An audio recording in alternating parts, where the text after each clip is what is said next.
જય સંવિધાન, જય ભારત। જે પણ મિત્રો લાઈવમાં આવે તો વધુમાં વધુ શેર કરવા વિનંતી। અવાજ કમ્પ્લીટ આવે છે કે નહીં તે કહીજો, કેમ કે આજની તારીખમાં ઘણી બધી પોસ્ટો સોશિયલ મીડિયામાં જોઈ છે કે આંદોલન બાબતે, તો એ બાબતે આપણે ચર્ચા કરીએ। જંતર મંતરમાં જે આંદોલન થયું એ આંદોલનને લીધે અમુક લોકોને એવું થયું કે આપણે પણ એક એવું આંદોલન કરવું જોઈએ કે જેને લીધે આપણે વર્ષો થયા આપણી જે દાનત છે જાતિવાદી કે પછાત સમુદાયના લોકો ક્યારે ઊંચા આવવા જોઈએ ને, એ માત્ર અમારા પગના પાનીએ રહેવા જોઈએ। જે લોકોએ ઓબીસી એસસી એસટી સમુદાયને શૂદ્ર તરીકે ગણાવ્યા છે એવા ટણપાઓ હજી પણ એવી નીતિઓ રાખીને બેઠા છે કે આ લોકો ક્યારેય ઊંચા આવવા ન જોઈએ અને આપણી માત્ર ગુલામી કરવા જોઈએ। એટલે જે પણ મિત્રો લાઈવમાં આવે તો વધુમાં વધુ શેર કરજો। આપણે એવા જ બધા ટણપાઓની વાત કરવાની છે કે જે લોકો પોતાની જાતિને ઉચ્ચ ગણાવે છે અને બીજા બધા નીચા। અમે જ માલપુઆ ખાવા જોઈએ, અમે જ સત્તામાં રહેવા જોઈએ, અમે જ મંત્રી પદ ભોગવવા જોઈએ, અમારા સમુદાયમાં સીધે મુખ્યમંત્રી બનીને રહેવા જોઈએ, ગૃહમંત્રી બનવા જોઈએ, બાકી બીજા બધા અમારી સેવા કરવા જોઈએ। અમારી ઓફિસમાં આવી ઓબીસી એસસી એસટી સમુદાયના નેતાઓ માત્ર હાથ જોડીને આજીજી કરવા જોઈએ, પોતાના કામની ફાઇલ લઈને આવવા જોઈએ અને પોતાના સમુદાયના હક અધિકારો માટે માત્ર ભીખ માંગવા જોઈએ। આવી દાનત રાખવાના 2-3% ટણપાઓ તાણી કાઢ, મારે ના શબ્દ વાપરવા પડે તો પણ એવું થાય કે આવા જાતિવાદી કીડાઓ સુધરશે ક્યારે? હમણાં સોશિયલ મીડિયામાં પોસ્ટ વાયરલ થાય છે કે આપણે એક આંદોલન એવું કરવું જોઈએ કે આરક્ષણ કાઢી નાખવું જોઈએ। કેવી પોસ્ટ વાયરલ થાય કે આપણે એક એવું આંદોલન કરવું જોઈએ કે આરક્ષણ નાબૂદ થઈ જવું જોઈએ એમ। અને અમુક અંધભક્તો જેને કોઈ પણ જાતનું વાંચનનું જ્ઞાન નહીં, કોઈ પણ જાતના ઇતિહાસનું જ્ઞાન નહીં અને અંધભક્તની જેમ વોટ સોંપ્યું, જે જ્ઞાન એની પાસે છે એ પ્રમાણે એવા ફાકા ઠોકે કે બાબા સાહેબ આંબેડકરે આરક્ષણ માત્ર 10 વર્ષ માટે જ આપેલું। શું આરક્ષણ માત્ર 10 વર્ષ માટે જ બાબા સાહેબ આંબેડકર આપેલું? આવી તો સોશિયલ મીડિયામાં સલાહો ઠોકે છે, પોતાની બુદ્ધિનું પ્રદર્શન કરે છે કે આરક્ષણ બાબા સાહેબ આંબેડકર માત્ર 10 વર્ષ માટે આપેલું છે। પણ આ આરક્ષણ શબ્દથી જે ભ્રમિત કરવાનો જે પ્રયત્ન કરવામાં આવ્યો છે, આરક્ષણ શા માટે આપવામાં આવ્યું છે તેની વાસ્તવિકતા કોઈ સમજાવતું નથી। પણ આરક્ષણ પ્રત્યે ધૂણા થાય, આરક્ષણ પ્રત્યે વિરોધાભાસ ઉભો થાય તેવી વાહિયાત વાતું જે પોતાને સનાતની ગણે છે, પોતાને હિન્દુના ઠેકેદાર ગણે છે, તે લોકો આવી ભમણાઓ ફેલાવે છે। તો 60% જે ઓબી સમાજમાં આવે છે એ બધા હિન્દુ જ છે। તો આજે સંવિધાન એવું કહે કે જેની જેટલી વસ્તી એટલો બધી જગ્યાએ અધિકાર હોવો જોઈએ। જ્યારે અનામત આંદોલન હાર્દિક પટેલના નેતૃત્વમાં ચાલુ થયું ત્યારે હાર્દિક પટેલનો જે આ શબ્દ હતો કે जिसकी संख्या भारी उसकी हिस्सेदारी, જેની જેટલી વસ્તી એટલો બધી જગ્યાએ અધિકાર હોવો જોઈએ। આ હાર્દિક પટેલના શબ્દ હતા અનામત આંદોલન સમયે। તો બંધારણ એવું કહે કે દરેકને સમાનતા મળવી જોઈએ। બંધારણ અનુચ્છેદ 16 એવું કહે કે જાહેર નોકરીમાં દરેકને સમાનતા મળવી જોઈએ। તો આજે 60% પ્લસ ઓબી સમાજની વસ્તી છે.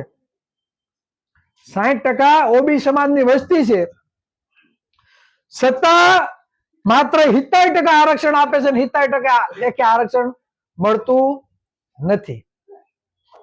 હવે વાત બીજી કે હજી આરક્ષણ પૂરતા પ્રમાણમાં મળ્યું નથી, તા તો આ ડોબા બધા કાઢવાની વાત કરે કે આંદોલન કરીએ. બંધારણ જ્યારથી અમલમાં આવ્યું ત્યારથી 340 આર્ટિકલમાં ઓબીસી માટે હક અધિકારો આપ્યા છે. ત્યારબાદ એસસી અને એસટી સમાજ માટે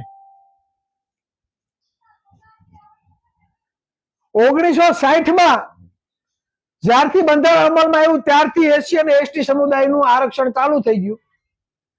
ઓબીસી સમાજને 40 વર્ષ સુધી આરક્ષણથી વંચિત રાખવામાં આવ્યા. તો આજે ટણપાવા વાત કરે કે આરક્ષણ 10 વર્ષ માટે જ હતું, તો ઓબીસી ને 40 વર્ષ પછી ચાલુ કર્યું, એ કટકે. નીટમાં આરક્ષણ તો 2018 થી ચાલુ થયું, હજી તો આરક્ષણ મળ્યું નથી. 70% આરક્ષણ ચાલુ થયું, એમાં પણ 70% લેખે ભરતી નથી થતી. આવશે હમણાં આંકડા, અમારી પાસે આવશે, પુસ્તક આવે જ છે, ધીરા ખમો. તમારામાં એટલી જ બધી તેવડ હોય આરક્ષણ નાબૂદ કરવા માટે આંદોલન કરવા મેદાનમાં આવો, જોઈએ તમે કેટલા પાણીવાળા છો. હું તો એમ કહું, તમારામાં ઓકાત, તમારામાં તેવડ હોય તો આરક્ષણ નાબૂદ કરવા માટેનું આંદોલન ચાલુ કરો. એટલા બધા જો પાણીયારી ના હો તો થાવ ભેગા આરક્ષણ નાબૂદ કરવા માટે. કેટલી બી હો થાય તમને ખબર પડી જાય. તમારા આરક્ષણ નાબૂદ કરવું છે તો અમે તમને કહીએ છીએ, મોસ્ટ વેલકમ, કરો આંદોલન ચાલુ. આરક્ષણ કઈ રીતે નાબૂદ થાય અમે જોઈએ. તમારી ઓકાત નથી આરક્ષણ નાબૂદ કરવાની. હજી આરક્ષણનો લાભ મળ્યો નથી, તા તો તમે આરક્ષણ કાઢવાની વાત કરો છો. આરક્ષણ એ કોઈ ભીખ નથી. આરક્ષણ એ કોઈ ભીખ નથી. કેમ માત્ર સાફ સફાઈ, કોઈ ગટરનું કામ કરવાનું હોય, કોઈ સફાઈ કામ કરવાનું હોય, કોઈ મરેલા ઢોરને સાફ કરવાનું કામ હોય, કેમ પછાત સમુદાયના લોકો આ કામ કરે છે? આરક્ષણ શા માટે આપવામાં આવ્યું? કે તમે જેને નીચ ગણો છો, તમે જેને નીચી જ્ઞાતિના ગણો છો ને, એ જ્ઞાતિ ઉપર જે અન્યાય અને અત્યાચાર થતા હતા. ખેતરમાં અનાજ પાક્યું હોય તો ખેતરમાંથી અનાજ નહીં લેવાનું, ગામનો કૂવો હોય તો કૂવામાંથી પાણી નહીં લેવાનું, જાહેર રસ્તા ઉપર થૂકવાનું નહીં, માટીની મટકી રાખવાની આગળ, પાછળ સાવાણો બાંધવાનો, થૂકવાનું નહીં. આપણા પગલા પડે તો પાછળ સાવાણો બાંધ્યો હોય, પગલા સાફ થતા જાય. શું કામે?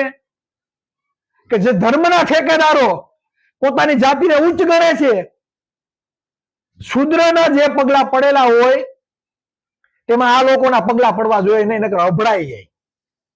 એટલે શૂદ્રના લોકોને પાસે સાવાણો બાંધવામાં આવતો, એના પગલા સાફ થઈ જાય. આ જ્ઞાતિવાદ હતો. દેવદાસી પ્રથા હતી. વાંચજો કોઈક સર્ચ કરીને. શૂદ્રના પરિવારમાં કોઈ શૂદ્ર વ્યક્તિના લગ્ન થાય એટલે એને સ્ત્રીને ધર્મના ઠેકેદારો માટે પંડિતોની ન્યાય મૂકવામાં આવતી, અઠવાડિયું યુઝ એન્ડ થ્રુ ઉપયોગ કરવામાં આવતો. અને આ સ્ત્રીના પેટેથી જેનો જન્મ થાય તો એમ કે એ તો હરિનો જન છે. આ સતી પ્રથા હતી. જે તણપાઓને ખ્યાલ ના હોય તો ઇતિહાસ વાંચીને જોજો કે આરક્ષણ શા માટે આપવામાં આવ્યું. આર્થિક આધાર ઉપર આરક્ષણ નથી આપવામાં આવતું. બાબા સાહેબ આંબેડકરે આર્થિક આધાર ઉપર આરક્ષણ નહોતું આપ્યું. જે લોકોને જ્ઞાતિગત ભેદભાવ કરવામાં આવતા, જેને લીધે એને શિક્ષણ આપવામાં નહોતું આવતું, જે લોકોને જાતિગત ભેદભાવ કરી અને શિક્ષણથી વંચિત રાખવામાં આવ્યા હતા, શિક્ષણ નહીં લેવાનું, તમે શિક્ષણ લ્યો, શુદ્ર જો શિક્ષણ લઈ જાય તો દેવ કૃપાયમાન થાય. વાંચજો ક્યારેક સાવિત્રીબાઈ ફૂલે અને જ્યોતિબાઈ ફૂલે ને, ક્યારેક વાંચજો તો તમને ખબર પડશે. આ છે મહામાનવો, જ્યોતિબા ફૂલે અને સાવિત્રીબાઈ ફૂલે. આનો ઇતિહાસ વાંચજો તો તમને ખબર પડશે કે એ જે મહામાનવ હતા તેને કઈ ક્રાંતિ કરેલી આપને શિક્ષણ મળે એના માટે. સ્ત્રીઓને ભણવાનો અધિકાર નહોતો, શૂદ્રની સ્ત્રીઓને ભણવાનો અધિકાર નહીં. એને ભણાવો ને તો દેવ કૃપાયમાન થાય. આવું તો એ ફેલાવતા. દીકરીને દૂધ પીતી કરી દેવામાં આવતી. કોઈ સ્ત્રીનો પુરુષ મરી ગયો હોય તો તેને એના ઘરવાળાની સાથે જ એને સતી કરી દેવામાં આવતી, સળગાઈ દેવામાં આવતી જીવતી. દીકરીનો જન્મ થાય એટલે દૂધમાં ડબોળવામાં આવતી, દૂધ પીતી કરી દેવામાં આવતી.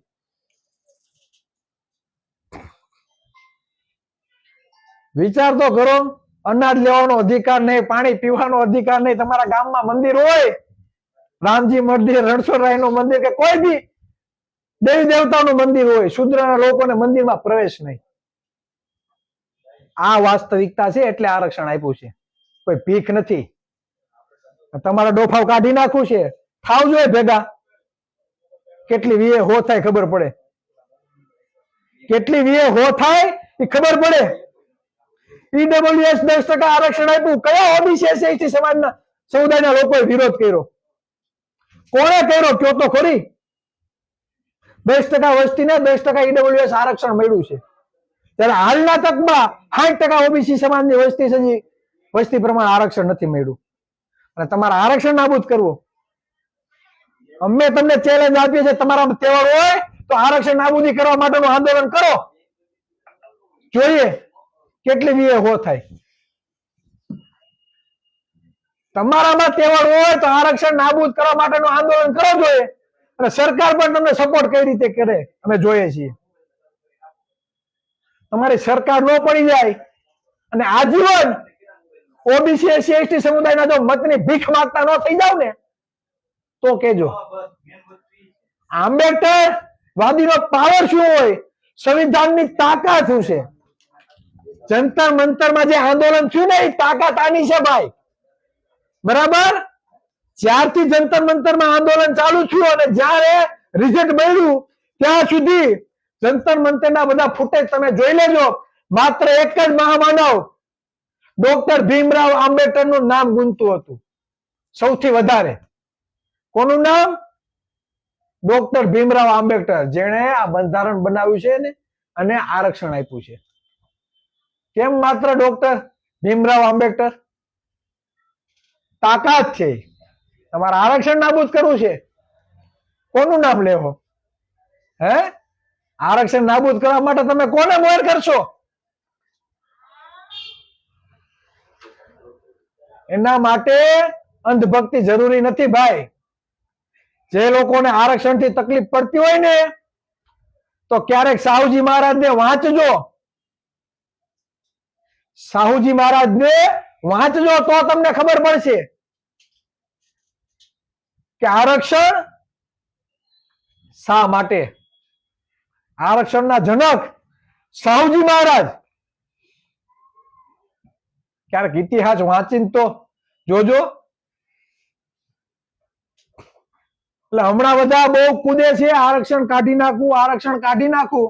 તો મોસ્ટ વેલકમ છે. આંદોલન કરવા તો એટલે ખબર પડે કે કેટલાક અંધભક્તો ભર્યા છે અને કેટલાક કે બરાબર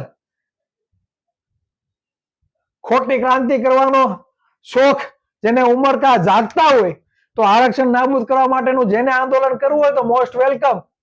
તમે તમારે તૈયાર થાવ, અમે આવીએ છીએ તમારી સામે સાથી ઠોકીને.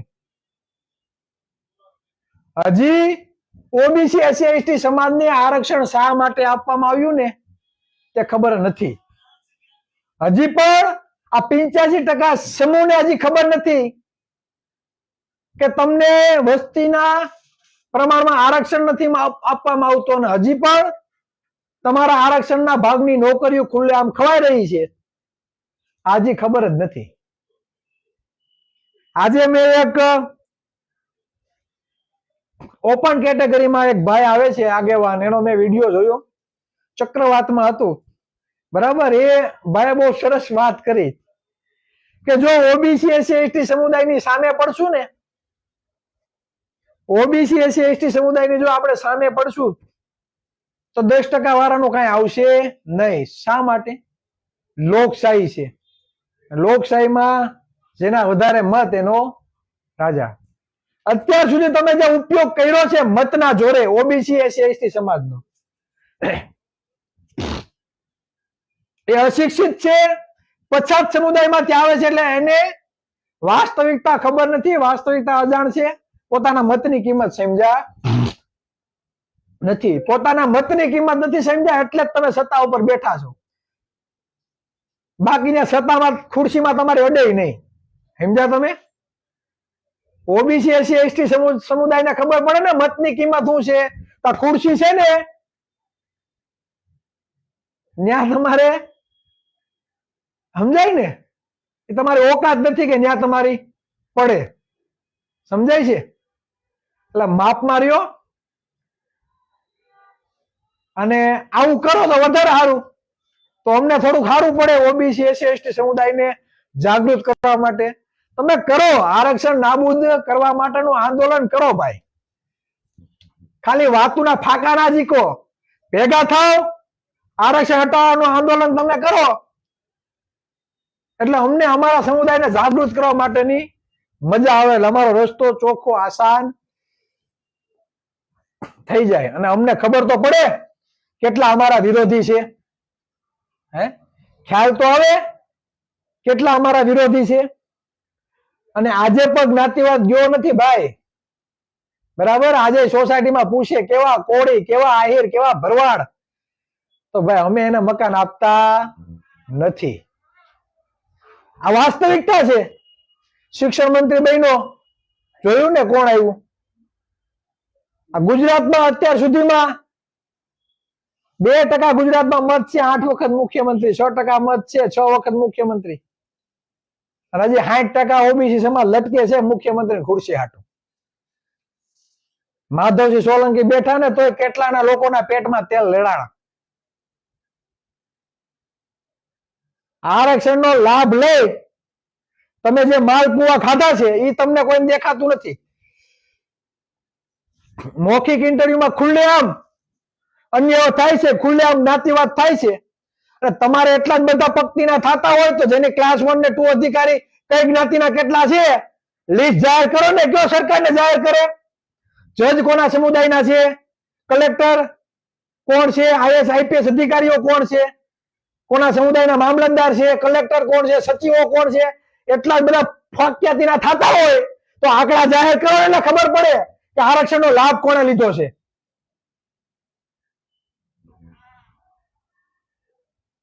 એટલા જ બધા હોશિયારીના થતા હોય તો આંકડા જાહેર કરો તો ખબર પડે કે આરક્ષણનો લાભ લીધો છે કોને. બદનામ તમારે ઓબીસી એસસી એસટી સમુદાયને કરવાના અને માલપુઆ તમારે ખાવાના. જાહેર કરો આંકડા તો ખબર પડે કે આરક્ષણનો લાભ કોણે લીધો.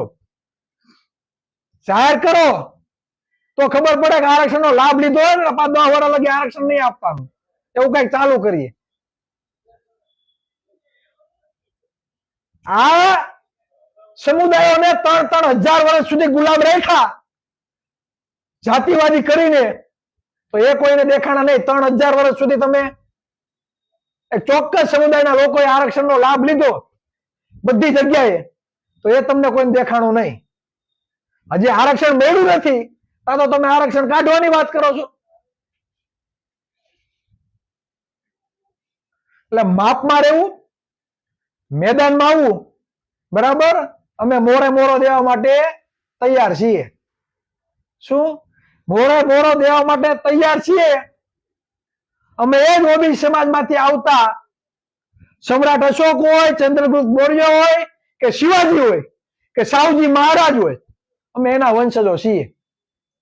કેટલી બી હો થાય ને એ બતાવી દઈએ. હાઈલા આવજો. અમે સમ્રાટ અશોકને પણ વાંચ્યા છે, ગૌતમ બુદ્ધને પણ વાંચ્યા છે.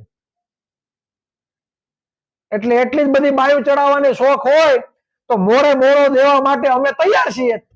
Most welcome. આરક્ષણ નાબૂદ કરવા માટે મેદાનમાં તો આવો,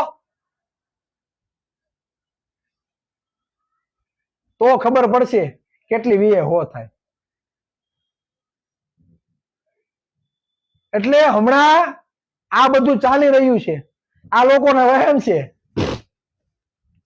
કે જંતર મંતર માં આંદોલન સફળ થયું તો સરકારને ઝુકાવી દીધી, તો આપણે પણ આરક્ષણ નાબૂદ કરવા માટેનું આંદોલન કરીએ અને સરકારને ઝુકાવીએ.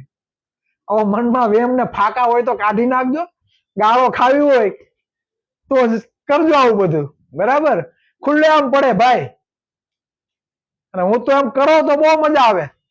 એ બાને સમાજ તો જાગૃત થાય અને અમને પણ કહેવામાં બહુ આનંદ આવે કે આરક્ષણ શા માટે આપ્યું, આરક્ષણ શા માટે આપ્યું. તકલીફ સત્તાની જ છે ને. સત્તામાં તમે બેઠા છો એટલે તમને એમ થાય કે મજા એમ કરીએ. અમે સત્તા કબજે કરશું ભાઈ. સુપ્રીમ કોર્ટ નું જજમેન્ટ છે કે જે રાજ્ય સરકારે જેટલું આરક્ષણ આપવું હોય તે આપી શકે, એમાં કેન્દ્ર સરકાર હસ્તક્ષેપ કરી શકે નહીં. તો સત્તામાં જેટલી તાકાત હોય તમારે કાંઈ નથી કરવાનું, ખાલી સત્તા કબજે કરવાની છે. એટલે તમારા જે પણ પપુડા છે ને એ બધા પૂરા. તમે જે હવામાં ફરો છો, બરાબર? એટલે આ ઓબીસી સમાજને ખબર નથી કે સત્તાનો પાવર શું છે. એને ખબર પડી જાય આહિર, ભરવાડ, હુઈ, હુતાર, મિસ્ત્રી, દરજી, મોચી, છતવારા, દેવી પૂજક, ચૌધરી, ઓબીસી માં આવતી બધી જ્ઞાતિઓ, એસી એસટી સમુદાયને ખબર પડશે કે સત્તાની તાકાત શું છે. તો અમારે આંદોલન કરવાની જરૂર નથી, ખાલી સત્તા ઉપર પહોંચવા માટે મત એક બાજુ કરવાની જરૂર છે, બરાબર?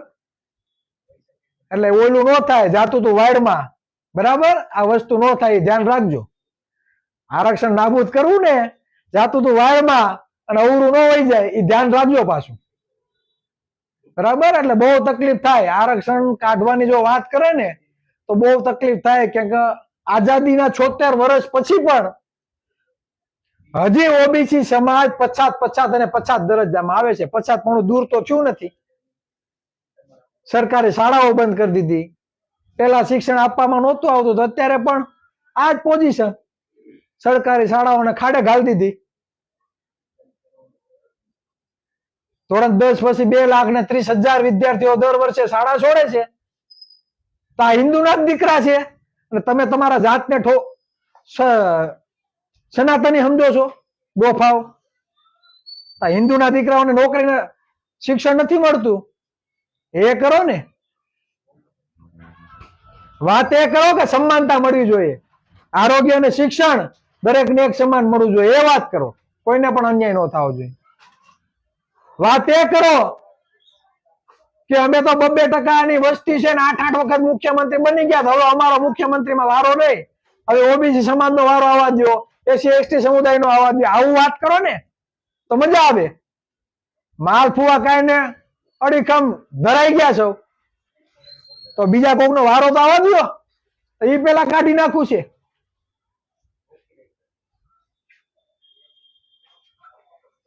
એટલે લાગશે વાર પણ આવશે મજા. શું લાગશે વાર પણ આવશે મજા. ઝુકતી હે દુનિયા ઝુકાને વાલા ચાહીએ, બરાબર? અમને ઝુકાવાની વાત કરો છો તો આવો મેદાનમાં, મોરે મોરો દેવા માટે આપણે તૈયાર છીએ, બરાબર? અમે વાસ્તવિકતા અને આ બધા મહામાનવોને વાંચીને મોટા થયા છીએ. વેલો ન આવે એનું ધ્યાન રાખજો.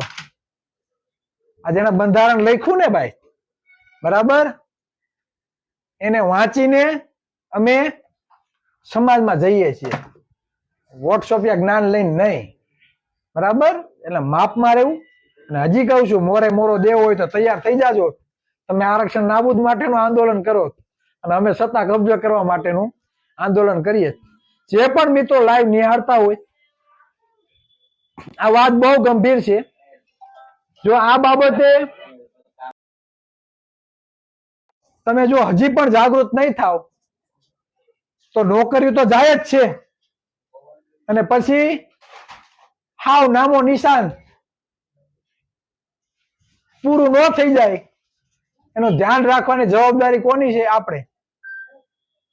બરાબર. જેને પોતાનો અંગત સ્વાર્થ છે, જેને રાજકીય રોટલા શેકવા છે, જેને સમાજની કઈ પડી નથી, એક પણ વ્યક્તિ આ બાબતે અવાજ ઉઠાવશે નહીં. અને આપણે સમાજની પીડા જોઈ છે, મેદાનની કામગીરી આપણે જોયેલી છે, લોકોની પરિસ્થિતિ જોયેલી છે. આપણા બાળકો હોશિયાર હોવા છતાં મેડિકલ ક્ષેત્રમાં જવું છે, કેપેસિટી નથી, યોગ્ય અવસર મળતો નથી. આઈએસ આઈપીએસ અધિકારીઓ તૈયાર કરવા છે, કેપેસિટી નથી, યોગ્ય અવસર નથી મળતો. બજેટ તો કે બીજાને ફાળવી દો. કોળી ઠાકોર ભલે ભીખ માગે, ઓબીસી વાળા ભલે ભીખ માગે. હાલની પરિસ્થિતિ છે, હાલની વાસ્તવિકતા છે. ચોક્કસ સમુદાયના લોકોના કલ્યાણ માટે શિક્ષણની વ્યવસ્થા, આરોગ્યની વ્યવસ્થા, અને આપણા માટે કોઈ જાતની વ્યવસ્થા નહીં. એટલે આ વાસ્તવિકતા છે. અને જે પણ મિત્રો આ બાબતે કોઈને પણ કઈ મંતવ્ય આપવા હોય તો કોમેન્ટ દ્વારા જણાવજો. લડવું પડશે ભાઈ, લડ્યા વગર કઈ મળવાનું નથી. અને સમાજને વાસ્તવિક રીતે જાગૃત કરવો પડશે. બસ પોતાના મંતવ્ય રજૂ કરજો. આ જે આજની તારીખમાં જે પોસ્ટરો જોયા છે, ઘણા લોકોએ નિવેદન આપ્યા છે, મને એમ થયું કે ચાલો મારે પણ કઈક ફરજ બને છે મોરે મોરો દેવાની, તો આપણે પણ એ બાબતે ચર્ચા કરીએ. કદાચ કોઈ અવાજ ન ઉઠાવે તો કાંઈ નહીં, પણ આપણે સમાજ માટે લડીએ છીએ અને સમાજ માટે જ લડશું. આપણે કોઈ પાર્ટીના લોગા કે પાર્ટીના કોઈના પ્રોટોકોલ નથી. આ તો સમાજમાં જીવીએ છીએ, સમાજ માટે લડશું. બરાબર. એટલે આ આઝાદ છીએ અને આઝાદ રહેવાના છીએ.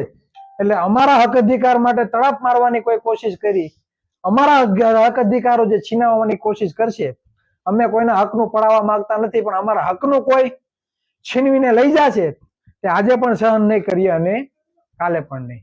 જય સંવિધાન, જય ભારત, જય ઓબીસી સમાજ.